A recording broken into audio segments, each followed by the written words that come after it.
Hi, sir. Hi, Nayan. How are you? Good to see you. I'm good to see you, sir. How are you? Good. All well. Yes, Exciting times. Pleasure to be talking to you today. it's our pleasure to be. You are here and with us.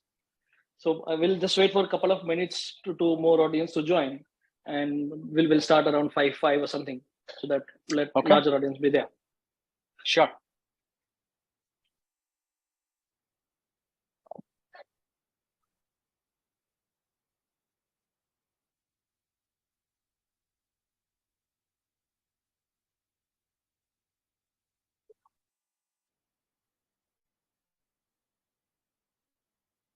I think it's we can well, let's start with the introduction and the basic stuff, so that by the time people will join.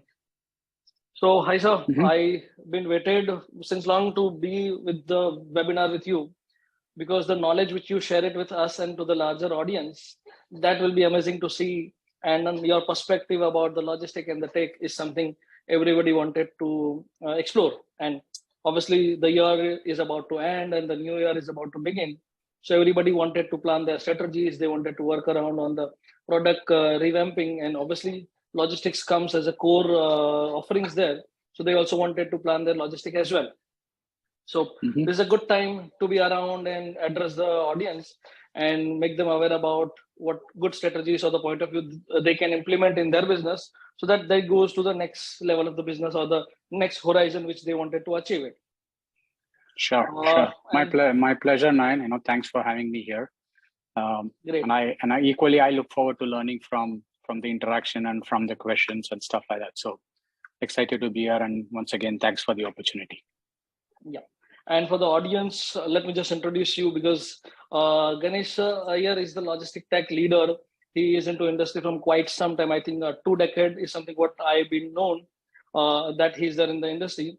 And his extent is about Walmart, Tesco, Future Group. And he worked very closely with the logistics and the product background around that. And we wanted to cover majorly the 3 or 4 topic, which is mostly in the logistics seminars or webinars or wherever we go, we hear it. I personally get that saying that how to optimize the operations, how to make it more efficient for their business. What are the new innovation logistic can bring it on the table? What are the new territories by tying up with a logistic partner they can do? And also the enhancing the customer experience. So these are the majorly 3 or 4 topics we would try to cover it in our today's discussion, so that they can work around with their own product planning. Sure. So before we start with the planning, I just wanted to have your perspective. How have been the logistic supply chain world has been changed in the year 22-23, and obviously the NLP of the world, the ONDC of the world came into the existence into Indian market, and it is moving right space. So I just wanted to have what is your major 3 takeaways from the year 22-23 innovations in the logistics. Thanks, Nan. I think very important questions that you brought up. But I think let me take the luxury of looking at this from just around the COVID times, right? I think when you start looking at it pre-COVID and then post-COVID and then post-COVID, right? Those are the 3 phases I look at it. I think 3 things that have become very clear to me is in a way we've seen it all, and in a way we have not seen anything. Right, the world changed when COVID happened, right? And we all know, we all are, experiencing some of the impacts of the feeling of COVID kind of going down, right? Mm-hmm. And then let's say earlier this year, that's 22, we saw things change for the good, and especially for logistics and supply chain, right? I think the big thing for me is what COVID did was reinforce, actually bring out logistics as a customer experience industry, right? Otherwise, up until then, you would never hear of logistics. It was either part of retail, part of manufacturing, part of some other larger thing, right? But today, it's like it's got an industry status of its own. Right. I think that's the biggest benefit of COVID for us. Mm-hmm. Right? Obviously, all of you know, and I think you have been part of this journey. Logistics cost or supply chain costs in India are one of the highest, right? Yes. And I think as industry professionals, it's up to us to understand that these are not sustainable, right? So 12%, 10%, whatever be the number, it's quite high, right? And Yep. I think business models that will work to lower the costs and add value are the ones that I see are being going forward sustainable, right? This means a lot of standardization. This means multimodal transport. This means a lot of information sharing. This means less siloed working. So the real value for supply chain players comes from reducing the overall costs, and these costs are transaction costs, frictions, customer experience. So all the points that you brought up, right? They are all today cost driven, right? Yeah. And customer sees it as something that they have to live with, right? So business models that kind of enhance that and bring down the friction, bring down the transaction costs, bring down the costs of getting deliveries out on the right time, getting the right product to the right customer on the right time. These are models that I think will enhance the industry status going forward, right? And last, the third point is I think we are seeing a kind of a 90-degree shift in the way logistics will operate, right? In the sense that there's to be a lot of horizontal players. You would go with one horizontal player for first mile, you would go one horizontal player for mid mile, one for sorting, one for delivery, and all those things, right? And the scale was like, okay, I can take that capability and go across industries and across companies. Today, technology, has made it possible for vertically integrated supply chains to be a lot more customer focused and value driven, as compared to the horizontal ones which are cost focused. Right? Got it. So I think those are the three changes I see. One, it's become an industry. Two, I think the business models that will help reduce costs arising out of friction, out of opacity of information, siloed operations, and third, vertically integrated supply chains, right, where the supply chain is in sync with the nature of customer demand and the nature of the category of the product. Got it. So nice perspective and a nice summary of the year, which is just ending. So my question before I start, I just wanted to throw some stats. So the Indian market is spending around $41 billion in the e-tail shopping in the year 21, and it is expected to grow into $130 billion by end of year 26.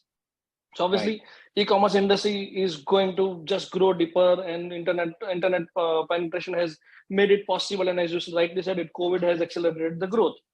So my next question, which is with respect to that, with the growth coming into the e-commerce, how many times have you, obviously you covered it also in one of the answer where we are giving, how many times you heard it that logistic is being considered as a cost center and it is not considered as an integral part of the process, and they are looking at a different angles, so that whenever they wanted to cut the corners, logistic is the first one they wanted to cut the cost. So what do you feel, what mindset business guys need to change, how the logistics can play the crucial role, and how we can shift that mindset to the consumers or to the sellers for that matter? Sure. Very apt question, Nayan. I think more than how many conversations, I think the beginning of every supply chain is about, hey, it's a cost, right? Cost, yes. And definitely, right? Definitely, it is as much as a cost as marketing would be, or lead generation would be, or CAC would be, right? Now, the thing is, how do we get out of this thing is a question that we need to ask. And to my answer to that is, let's get back to the drawing board, right? Okay. Let's get back to the drawing. It's interesting, people keep using the word e-commerce. Trust me, every alphabet in the English dictionary has been used before commerce. There is m-commerce, there is a-commerce, b-commerce, social commerce, digital commerce. I mean, things can come and go, commerce will stay, right? Yeah. Commerce was there even when the Silk Route was there, right? So commerce will continue to be there even after the E goes away, right? So to speak, right? So we have heard mobile commerce, we have heard digital commerce, we have heard social commerce. It happens, right? So I think what has fundamentally changed is this, right? And this is, I think, when we go back to the drawing board, we need to understand that today customers are more and more buying information first and the product later. Okay, right? Go deep. So what I mean is, when you look at today, people use search. What are they looking for? They're looking for information about you, your brand, your product, how can it be delivered, what has been the experience, etc., right? They look at the product, probably, if it meets all these information criteria, right? And then they say, yeah, fine, good enough to buy, right? Got so it. to me, information is something that is going to stay, right? And information is what supply chain systems are not good at, right? You have a transport management system that uses information for its own optimization. You will have an order management system that uses its information for it. So I think going back to the drawing board is we need to ask, like, how can we be trusted information providers to the brands and to their customers when it comes to fulfillment expectations, right? I look at information across two axes, right? What does supply chain information mean? And there are two important axes in my opinion, right? It's availability and accessibility, right? And the trust of this information, right? Supply chains at the end of the day, right, provide you two things. Is this product available, right? And how can I access it? Now, should I order it? Should I go pick it up? So I think going back and saying, how do I build information systems that give trust around availability and accessibility, right? Is probably the one big design change that I would see when we build and integrate systems and services, right? And as we dig deeper, right, it is, you understand that information about the promise that you are making at checkout, the promise that you are making at the PDP, the promise that the reviews tell, right? Hey, I ordered, the promise time was 3 days, but it came 2 days early. I had to rush out of my office. We might think, delivering earlier than promised is great, but customers feel very inconvenienced about it, right? Yeah, something when it is about occasions. Yeah, and then there are, occasions, right? I don't want the gift for my son to arrive a day later or a day, earlier. I want it on that day, right? And I understand the cost of delivering those experiences, right? But then, hey, can you deliver those experiences, right? Can you deliver those experiences not when I realize that you cannot, but can your information give me the assurance that you can deliver that experience, right? Okay. So on when I say, okay, this is a bicycle for my son on his birthday, right? And I want it 12 p.m. tomorrow, right? And you say, yes, possible.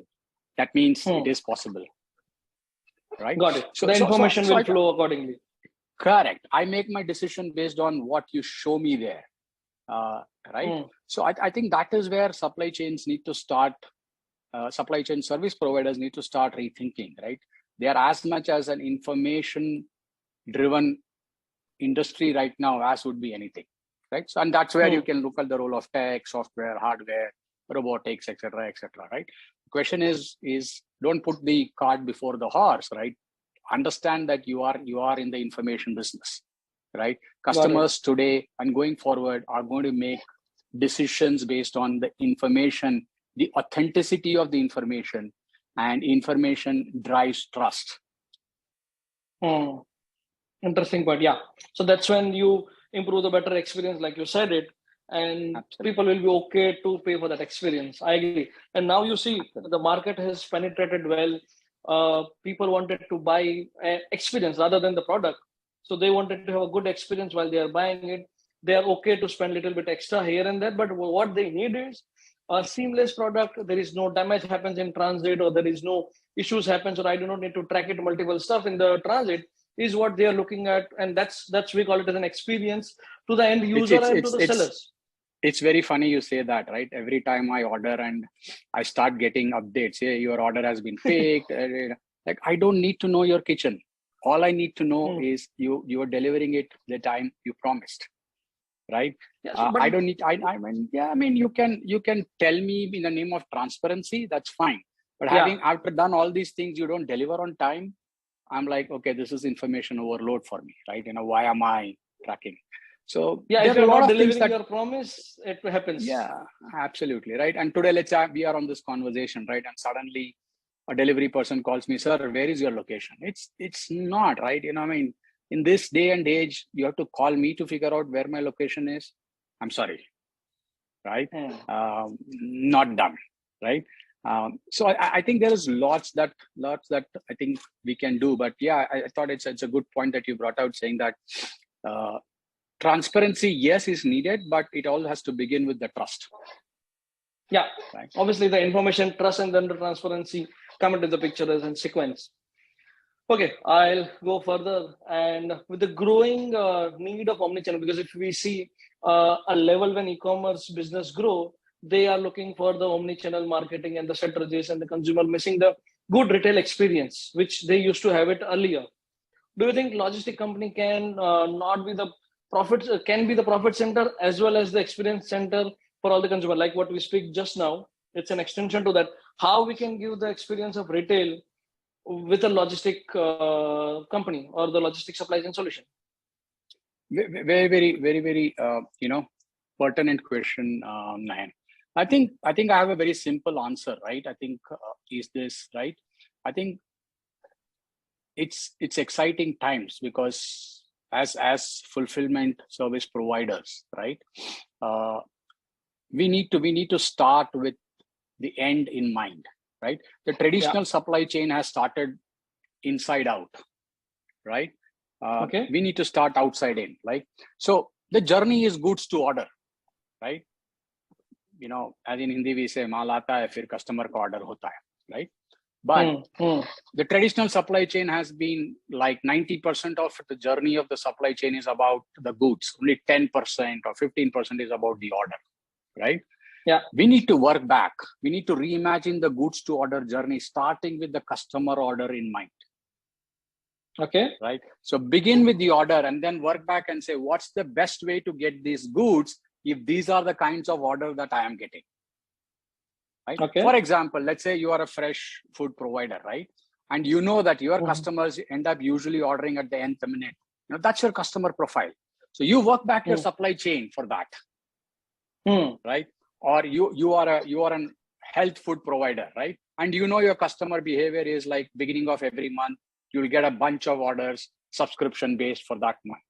Work with your supply chain partner to manage that, right? Yeah, the order flow is. Yeah, so begin with the order and work back. Don't begin with the goods, right? And when you do that, that's when you can become partners with these brands and manufacturers, because frankly, that's something that an experience that can gel well with the brands and with the manufacturers, right? And enhance the brand value, right? So one of the ways to move away from the cost thinking is, how do I partner with the brands in enhancing their value? Because today, most of us attribute a certain value to the fulfillment experience of a brand, right? And I mean fulfillment, right? It's not, and fulfillment is slightly different to delivery, right? Fulfillment is, how does my order get managed? Got it. Correct? How does my order get managed? How does my payment get managed? How anxious do you make me to before I get my order? What happens if I want to return it? What happens if I ask for a replacement? Right? Yeah. So that entire fulfillment experience is about beginning with the customer order. You'll have to envisage the different kind of orders, right? There are attributes of the orders are very different. And then you work back and saying, okay, if I work back this way, how should my supply chain look like, right? Just in time is not the answer for everything, or it is, depending on how you define just in time, based on your customer order. And like you just said it about the bad experience a consumer will have it in the world of social media. It's like just one tweet or one Facebook post to kill your brand or make a negative impression about your brand. So yes, you need to make sure that because of the logistic player, because of anyone in the supply chain, your brand is not at the toll end, and then it is not getting trolled. Because when it is coming from brand, they will blame the brands, not the logistic player. But the main person behind it is the ground guy who is making it happen. So yeah, and as you think through this order to goods journey, not from the goods to order journey, order to goods journey, you will start understanding how to leverage existing networks, how to leverage existing assets, and build on top of it, right? Because as I said, traditionally it's the goods to order. It's been that flow. You need to start reimagining order to goods. Got it. Yeah, and I'll again go deep into the question which we just asked. What are the different features of the services logistic brand create for the making that experience better? What is the service? Because I was with one of the perfume brand in the last week, and they wanted to have too much customizations with respect to the logistics because the brand perceived that value. So what value you can add it, or what are the innovations, or what kind of innovations which as a logistic company can provide it to the sellers or the D2C brand so that they can leverage more on that? Yeah, I think it's a very it's a very important question, and many times brands miss it, right? And when it comes to non-physical channels of retail, it is easier for the brands to miss it because the point at which the customer is interacting with your product when they are taking delivery, you're not there. Unlike you can see that in the store, right? There's a reason why people spend a lot of time organizing the stores, keeping the stores clean, etc. There's an experience too when you go to the store, right? I'll give you my personal experience. A couple of times I did order fresh vegetables from one of India's leading online stores, right? And this guy came and handed me cauliflower, and when I saw the cuff of his t-shirt, it was very dirty, right? And I refused to take it because it just doesn't. Food and hygiene are very important. And then he's like, "Sir, I've been delivering the whole day, bike." I said, "That's all fine, but if the cuff of your t-shirt is so dirty, I really don't know how clean this vegetable is." Right? So I think even a minute thing like what kind of personnel go out there to deliver, the way they are trained, these are all things where supply chain folks can add value. Correct? You really want people who are knowledgeable delivering that product, right? Because they understand what it means, right? So there are categories which require that understanding, correct? You don't treat everything as a parcel, right? Which is how the industry has come into being, right? It's not a parcel, it's my order. It's not just a shipment. We also had the conversation. It's not just a shipment, it's an emotion loaded into that. Absolutely. So you really, so like say my, bicycle example, right? It gets delivered and I see that the Allen key is missing, right? Now, how am I going to assemble it? Yeah, the bad experience. It's bad experience. So somebody in the entire chain will have to think, saying, look, it's not about getting the cycle out in that box before 12. Ganesh's intent is to get the cycle ready for his son, right? And that's very important. So I think there are category-wise nuances of how many of these things need to be managed, right? I'm working with a couple of integrated logistics providers who are actually spending the time and effort training the delivery boys on category-specific nuances, right? It's not like I wear X's t-shirt in the morning and Y's t-shirt in the evening and Z's t-shirt in the night, right? It's not. Some of these experiences are not transferable. They are deeply embedded with the brand, right? And you will see many of the high value categories as and when they go online, right? You will expect that to happen, right? You will expect, let's say, if you ordered a 5 lakh worth jewelry set for your wife, you will expect the delivery experience to be that way. Yeah. Right? You don't want somebody to come and just give the packet to you. It needs to be white gloved delivery. Yeah. So I think there are as I say, right, through information, it's a two-way process for supply chain service providers. Is one, you can tell there's a lot of information today that at the last mile that we don't capture, Mm. right? Which can be feedback to the brands, right? It's not a questionnaire. Please tell me how's your delivery. At the point of delivery, right? Can you train your delivery people to capture certain emotions of the customer? Emotion. Mm. And how can you use information technology software to capture that emotion? Yeah.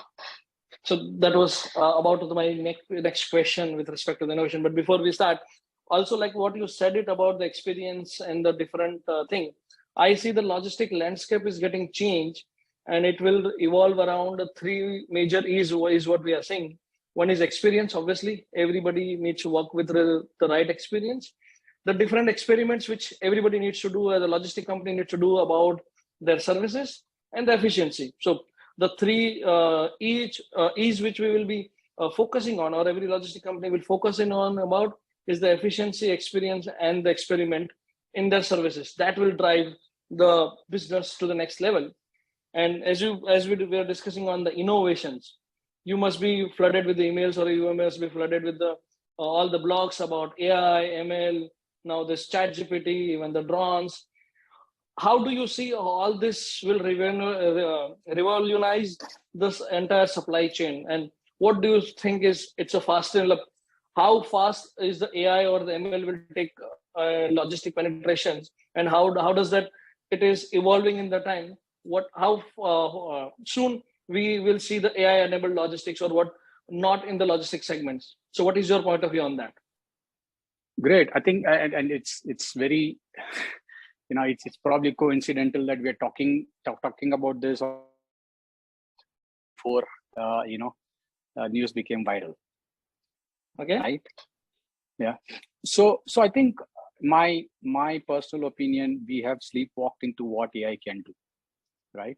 As an industry, I think GPT-4, for those of you who know, GPT-4 now is a multimodal, which means it can take different inputs, which could be an image, could be a voice, could be multiple signals, and synthesize for you, right? Synthesize language for you, right? And I was just talking to people, large banks have started using it, right? Imagine that synthesizing the knowledge of the chief investment officer, the chief economic officer, the chief, advisor on sales, whatever it is, and their knowledge is available to everyone who wants it 24 hours, right, a day. So that's the power of what I think the next 2-3 years of generative AI is going to be, right? Okay. Is it going to be perfect? No, but is it good enough to start the changes? I think perfectly yes, right? So I think the way I see this happening, and that I could be very well proven wrong, and that's the beauty of some of these predictions, is I definitely see these models and model-based software development in the logistics industry, right? Change the way business professionals, design, plan, and deliver fulfillment experiences. So I don't see this as a technology change; it's a business process change. One. Okay. Two, they will probably start working with these models with a human interface in the front, so to say. But I see this as a co-pilot, right? For example, I could be now a D2C brand, right? And I could use some of these capabilities to have my supply chain co-pilot, who's telling me how is my brand fulfilling customers' orders, where are the gaps, what could I do? I can ask questions. It's like how a pilot talks to the co-pilot when flying the plane, right? And I think that's how I see this evolving. So you could be a brand that could need not spend the kind of time, effort, etc., to build a very large supply chain network. And this co-pilot could just sit on top of the network and help you access the network, help you interact with the network, tell you what's the best place to have the inventory, tell you what's the kind of shop SKU sizes that you need to have, what kind of range you need to have, and then based on that interactions, even get those things done for you. So I think I see myself, if I were to start a brand today, looking for a supply chain co-pilot. Wow, interesting perspective. What is your take on the drone delivery? How soon you are saying that it will go live in India? What is your perspective to that? On a large scale, because some sampling is already there, but I'm saying on a large scale. I don't know, Nayan, today if drone delivery is any more efficient than a road, rail, or a multimodal delivery, right? I think we need to do some more experiments, right? Some of the players who have done it are already, either scaling down on their experiments or reimagining the experiments, because the experiments have not kind of produced the kind of, or produce the results that have either verified the hypothesis or nullified that hypothesis, right? So I think lots more experiments need to be done of the 3 E's in your model. I think drone will still continue to be in the experimenting phase.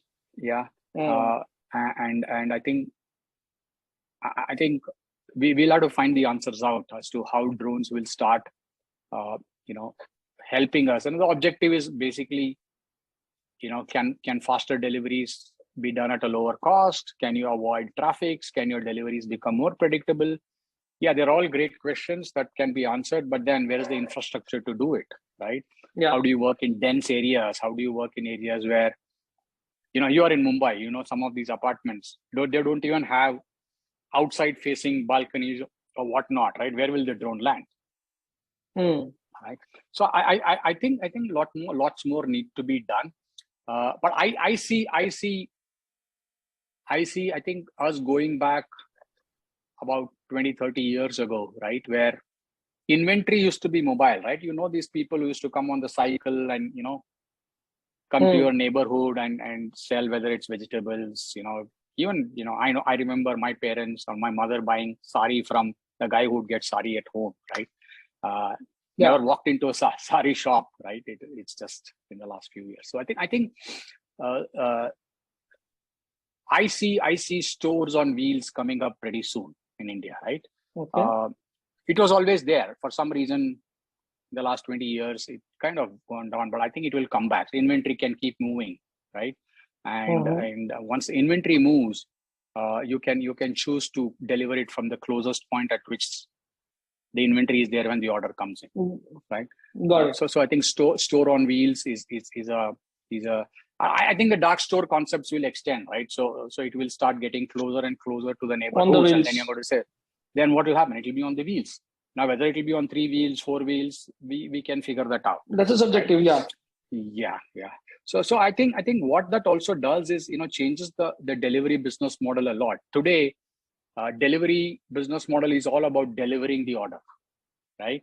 But when you look at delivery this way, right, you can also upsell and cross sell. So let's say in the 3-wheeler that you are sending, you are not only sending the orders that you have to deliver, you're also sending items that the customers can look and buy.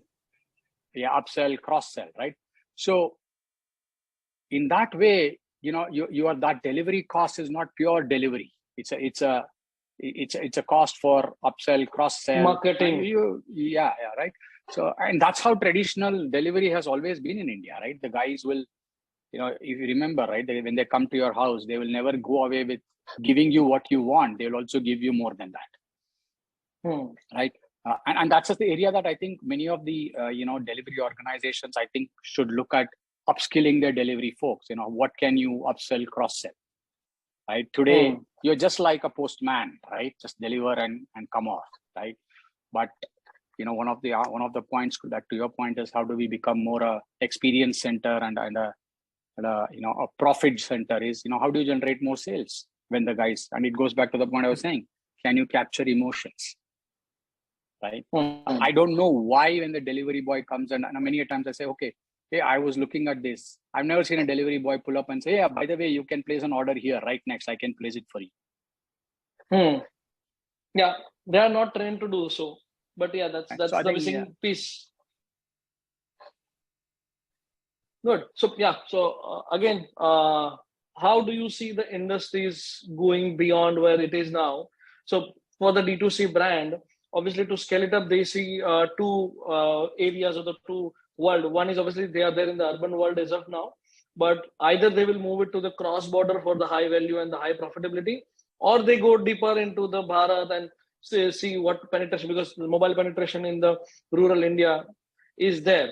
So how do you see what is the best strategy to work with for the D2C brand? And obviously, why I'm taking this question, because logistic is important here. If we are talking about cross border, or if we are talking about the deeper India, where the logistic is still the challenge, and everybody is trying to solve that.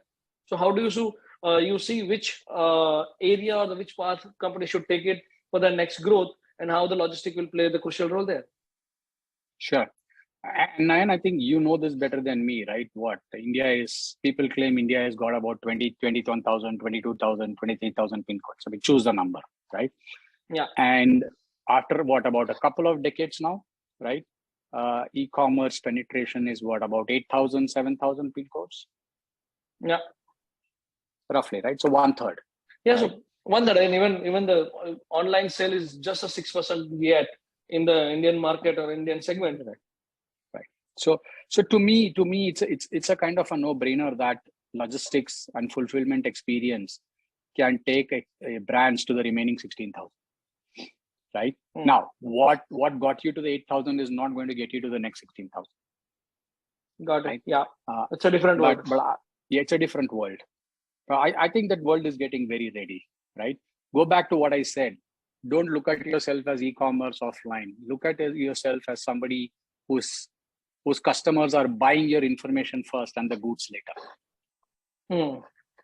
Right. I think brands that will lead, getting into some of these 16,000 pin codes using fulfillment partners who understand and create this value are going to be a lot more successful than brands who just really want to use what they have used in the last 10 years to kind of, look at delivery and then say, okay, let's minimize the cost. Let's look at delivery density and stuff like that, right? Because sometimes deep inside Bharat, your delivery densities are going to be quite low, right? Yeah. So we'll have to reimagine that. But I think again, this is an area which falls under your third E, which is experiment, right? Experiment. Yeah. Experiment about what fulfillment experiences can take brands to the 16,000 pin codes that are still not covered. I mean, we are the world's fourth largest economy, right? Yes. So, I mean, there's enough opportunities here. Right? Yeah. Sure. We have an aspirational India that really understands how to consume information, right? And how to make sense of information. So I think that's where I see that cross-border will complement that, right? Okay. Because look, there are a lot of people in different parts of India who do aspire for Videsi mal, right? And both ways, right? Want to sell there and also want to buy those products, right? But you have to get there first. You have to get there first. You have to get there first. And I think a fulfillment-led expansion into these 16,000 pin codes is something very exciting for me. Okay, good. Yeah, so you are saying that go deeper into India, it's still more to uncover, and yeah, obviously cross-border is there, but be there, go fast is something, the strategy you can use it for the cross-border. Yeah, absolutely. I mean, we produce enough for our needs. We have enough. The world wants many things from us. Right? Yeah. So we can definitely, get there. Got it. I think it's quite 40 minutes of discussion we had it. I think we'll open a floor for the question. But before that, let me recap what we discussed so that everybody be mindful of the fact what we discussed. So sure. We try to cover about the experience which is there, what experience center logistic can bring it on the table, how the efficiency which we can improve it. Obviously, your information perspective about the product and how consumer is consuming the information first and the product secondary is the interesting perspective. I got it today. I'll be more mindful of that fact, and I'll while we are guiding or discussing with the other D2C brands, so that how do you project and how do you see yourself, it makes a more different than how against the experience which you are delivering it. So that's an interesting perspective we unveiled from you today. Let's open the floor for the question and answer, and let's see what people wanted to ask to you. Definitely. Just open it up, yeah. Yeah, so I have one question here. Yeah. Can a move into sustainable logistic practice that reduce the environmental impact be useful to attract the eco-friendly consumers mindset? Yes. But please remember that the customers are still wanting it, but not paying through their pockets yet. But the answer is yes, right? We all want it, right? But we all believe that, hey, that's somebody else's responsibility, right? I think what we need to understand is being sustainable is each one's responsibility. Does supply chain have a large role to play in it? Yes, it's got a large role to play in it, correct? There are quite a few innovations that can happen, but the short answer is yes, it can help. It can help, but obviously, as you said, consumer will be okay to pay a little bit extra for that. Like if I got a good sustainable packaging, like a D2C brand wanted to do a good sustainable packaging and they wanted to move it in an eco-friendly vehicle or eco-friendly thing. But as a consumer, would you mind paying it for extra for that, or you will not pay for it? I think that's a question that I think can be answered through a bit of experimentation, right? And my answer, my gut feel is yes, right? For example, I'm quite happy for my milk delivery person to provide milk in a glass bottle, not in plastic sachets, right? Now, they're going to add the cost of glass breakage into it, but I'm happy. Yes. Right? I'm happy to do that, right? So it also means that supply chain guys will have to make sure those kind of bags, etc., are available. It protects, because you know how bumpy Indian roads can be, right? But you know what? That helps, right? Similarly for clothes, right? I don't mind, clothes, a new shirt of mine not being wrapped into plastic and stuff like that, but rather being hung on a hanger, and the truck comes and kind of removes the stand and gives that to me, right? I'm fine with that, right? So I think many times it's not about it requires more packaging to become eco-friendly or not. Sometimes it's about unpacking it and how you kind of deal with it. But I think as customers, I'm sure we really, I'm worried about the number of boxes that land at my doorstep every day, right? And there's a lot of innovation we can do, right? As supply chain providers, last mile service providers, to club orders, to combine orders. All that can happen when you say, look, I'm predictable, right? And I know, there are 3 orders to be delivered to Nayan today, right? So can I offer that as one single delivery on the end of the day? Correct? Yeah, that's a sustainability. Yeah. So I think those are all possible, right? And I think it will require working with the customers, but I think it is the customers are ready to listen to that. Got it. The second question is, how can logistics become a tool for expanding into new markets and reaching more customers? I think you already answered. Would you just debrief it for the? Sure. I think as I keep saying, right, the way supply chain helps brands is both helping customers understand availability and provide accessibility, right?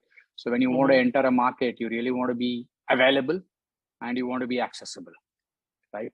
So as you get there, you do that, and then you understand the variables of what availability and accessibility means to that locality or that pin code or that area or that part of the world that you are operating in, right?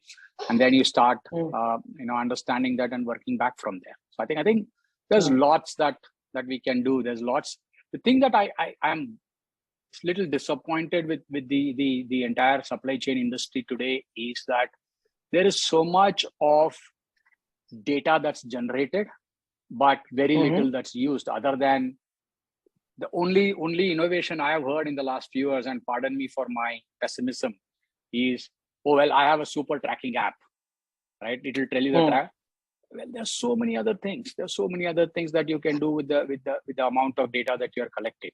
that you can help brands optimize on inventory storage, optimize on packaging, optimize on order shipping, optimize on returns, so many things. I think there's supply chain guys will have to understand a lot more on how to better optimize using data. Okay, got it. Yeah, so that's expanding the market. The third question we have is, does offering a value-added service like an insurance increasing the revenue for the e-commerce business, are they viable for the ROI perspective as well? So it's a question yes, it about does. the value-added service. Yeah, it does, right? And there are, and I think this is not new, right? Value-added services have been there for many years, right? But please remember that, right? I am expecting my order to be delivered, not to be paid for my failed order. Okay. Right. I think that's the perspective with which you'll have to operate, right? So yeah, it does help. I might even pay for it. I understand that things can go wrong, correct? But don't tell me that because I have an insurance, I have the right to make things go wrong. Obviously, yeah. That's not the main mission. Its service is there. Correct. But yeah, it's more an assurance that people will want to buy, right? But there will be very soon that with data you can find other ways to provide that insurance rather than a pure value-added service. Got it. There is one question which is live. Let me just take it up. There is one question from Anil, which is, pickup and delivery is the part of the courier and the logistic industry. Many of the companies are focusing on the last mile, but I have experienced the challenges in the first mile, like pickup issues and pickup happening between the odd timing and majorly into the B2C and the B2B segment. So how does people resolve that? That's a question from Anil, or how the logistic works there. Yeah. So I think simple answer, work back from the order. Right? These are happening because you're working back. You're trying to build a classic engineer's problem, right? You build a bridge from both ends to cut down time. You end up like this. Right? You want the bridge to be like this. Right? So I think work back from the order. Look, understand how your deliveries are shaping your supply chain. Allow your deliveries to shape your supply chain. Do not focus too much on supply chains dictating how your delivery should happen. Now, whether it could be the end customer or to the store or to the warehouse, it doesn't matter, right? There's another thing, right? A lot of the supply chain, when you look at it, is there's a lot of stop and move, right? From the factory, it comes to a big warehouse, it stays there. From the warehouse, it comes to a DC, a regional DC. From a regional DC, you need to, the moment you start working back, you have to look at it as a flow, right? What's the best way to get it from the factory to the end consumer? Right? Okay. With minimal stops in between. Because every stop is a cost, because you'll have to unload, you'll have to load, you'll have to organize. Different touch points, repack. Yeah. But how do you do that by reducing every step? So it's not something that's going to happen overnight, Nayan. And this is something that I think brands will have to work with fulfillment providers to say, let's work together to stop each of these humps, because it's like a road break. Every time you have a road break, you almost start again. Yeah. Right. So how do I have meaningful road breaks so that I don't end up rashly driving, but at the same time I'm not like braking every half a kilometer. Got it. The next question is, okay, more than 25 kg, how much will you give the discounts? For that, you just need to mail it to business at Shipyaari, and we'll give you the answer there, rather than Ganesh sir is giving answer for that. Yeah. Okay, one more. Okay. It's a routine question then. It's okay, we already covered. So I think, yeah, it answers, it covers all the points which we have it. Do we have any questions more, Mihir? I don't think so. Okay, it's all there and up. So we tried and we covered all the questions which has been asked, and we'll see that. Thank you so much, Ganesh sir. It was a supremely educational 1 hour, and thanks for your time. Just a closing My notes. You wanted pleasure. to say something?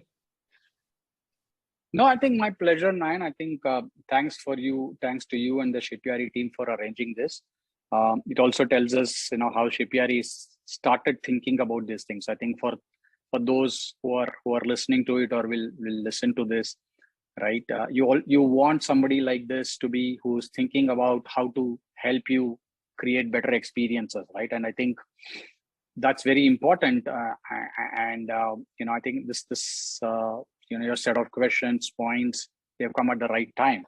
I think I see the next 3 to 4 years as somewhere where when we look back, we'll say, wow, we didn't think about supply chain and fulfillment this way. This way, Nice yeah. period, as I said. It's evolving. We've seen lots, and yet we have not seen. We just at the tip of the iceberg. So thank you for having me and giving me this opportunity, right? And I hope people on the webinar did benefit from this. So thank you, Nayan. Yeah, thank you for your time, sir, and thank you everyone who is watching here. And hope this session will be helpful for you. If you need to reach out to us or any feedback on this, just mail it out YaariAcademy.com. We would be happy to get a feedback, and this video will be live on the YouTube and the Instagram on a different platform for your references. Thank you once again, Ganesh sir. It was a pleasure talking to you. Thank you, Nayan. Thank you, everyone. Bye-bye. Thank you, everyone. Bye-bye.